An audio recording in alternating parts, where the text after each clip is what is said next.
Surrender అంటే ఏంటి? చాలా మంది మీద కేసులు అవుతా ఉంటాయి. సో కేసులు అయిన తర్వాత వారు సరెండర్ అవ్వాల్సి ఉంటుంది. పోలీసులు కూడా చెప్తారు మీరు సరెండర్ అవ్వండి అని. అసలు సరెండర్ అవ్వడం అంటే ఏంటి? అసలు ఎవరు సరెండర్ అవ్వాలి? ఎలా సరెండర్ అవ్వాలి అనే విషయం ఈరోజు మనం తెలుసుకుందాం.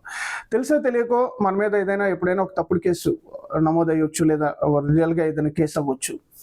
అలాంటప్పుడు మనం చట్టబద్ధంగా దాని నుంచి ఎలా రక్షణ పొందాలనేది ఈ సరెండర్ అనేటటువంటిది మనకి చాలా క్లియర్గా తెలియజేస్తుంది. చాలా వరకు మనకి ఏం జరుగుతుందంటే కేసు అవుతూ ఉంటుంది. అప్పుడు ఏం చేయాలి నెక్స్ట్? ఒకవేళ సరెండర్ అయితే మనకి ఎలా సరెండర్ అవ్వాలి అనేటటువంటివి చాలా మందికి ఈ డౌట్స్ ఉంటాయి. ఇందులో ఏంటంటే ఫస్ట్ ఆఫ్ ఆల్ మనం సరెండర్ అవ్వటం వలన అరెస్ట్ అనేటటువంటి టెన్షన్ లేదు. బేసిక్గా ఏదైనా కేసు అవగానే ముందు పోలీసులు వచ్చి అరెస్ట్ చేస్తారనేది ఒక పెద్ద బిగ్గెస్ట్ ఫీర్ ఉంటుంది. సో ఫస్ట్ ఆఫ్ ఆల్ ఆ ఫియర్ నుంచి బయటపడవచ్చు. మనం సరెండర్ అయిపోతే ఇంకా టెన్షన్ లేదు. తర్వాత చట్టపరంగా ఏదైతే నెక్స్ట్ ప్రొసీజర్ ఉంటుందో దానికి వెళ్ళిపోవచ్చు.